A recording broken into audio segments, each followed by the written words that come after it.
Hello and welcome to the Illuminates of Thanateros and me. And today we have with us Julian Vayne, who I don't think needs any introduction, written countless books, produced countless workshops, and has been a member of the Illuminates of Thanateros for 20 years. How are you, Julian? I'm very well, sister. I'm very well. Thank you very much for inviting me to speak on your podcast, YouTube Fang. Thank you for joining. So could you tell us a bit about how you first heard about the Illuminates of Thanateros and Chaos Magic and how you came to join this group? Okay, well, I'll do it as briefly as I can, I guess. I became aware of the Illuminates of Thanateros back in the day with the publication of Chaos International magazine. So this is back in the kind of, 80s, essentially. And I was aware of the ads, essentially, for joining the IoT within that publication. And I guess my own spiritual journey took me to other environments. So I ended up spending a lot of time kind of working in Wicca, various kind of eclectic traditions, but also the Gardnerian and Alexandrian streams of the craft.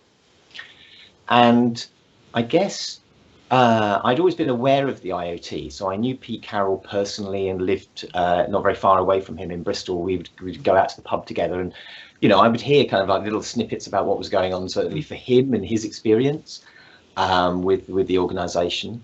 And I just didn't kind of get round to joining. I wasn't really kind of a joiner of organisations particularly. I was interested in working with small coven groups of people, but not particularly fascinated by the idea of like an order. When I was a young man, I'd kind of looked at things like the Order of the Cubic Stone and the Servants of the Light, and nothing quite seemed to be kind of right for me. And then about 20 or so years ago, I was kind of aware that lots of my friends and lots of kind of other magicians and pagans and people I was working with were members of the organisation. And a friend of mine, very good friend of mine, joined the IoT and said, Guy, you've got to get in this. This is amazing. This is exactly what you want. This is this kind of amazing, caring, but experimental, enough structure to hold it together, but without this kind of overt sort of hierarchy of rules. And so I said, okay, well, I'll give it a go. And I met some of the people and they were amazing.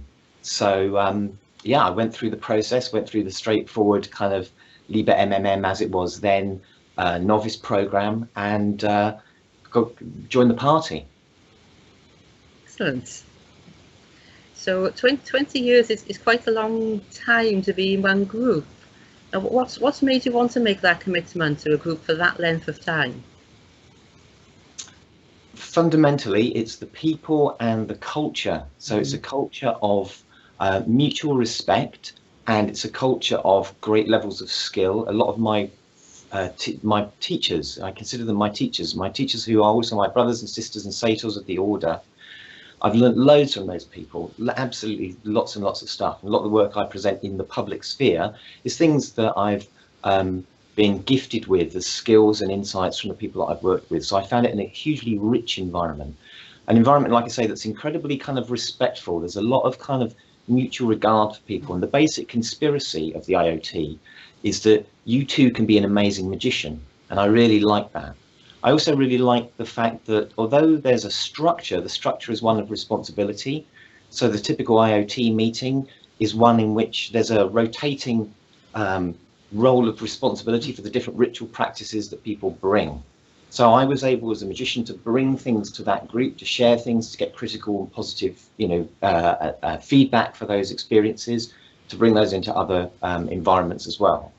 So it's a laboratory of really well-informed, caring and thoughtful magicians. And over the years of being in there, I've seen lots of magicians come into that system, learn, find it helpful, and then go off and to do other things because that's what they wanted to do, and still remain like really good associates, really good friends, and connected with the pact.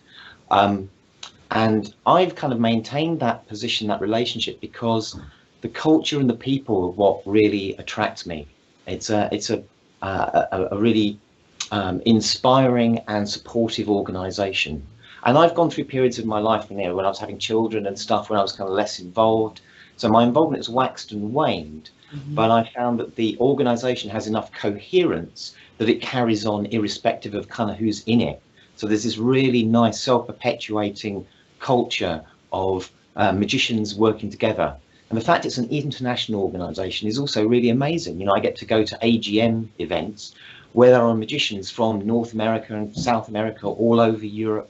There are magicians from all, you know, from New Zealand, from Australia, and having that richness of input is something that I hugely value with from the Illuminates of Thanateros. It's a fantastic organisation. Fantastic. Well, thank you for sharing that with us, and I will see you later this evening. See you in the circle, sister. Nice one. See you in the circle tonight.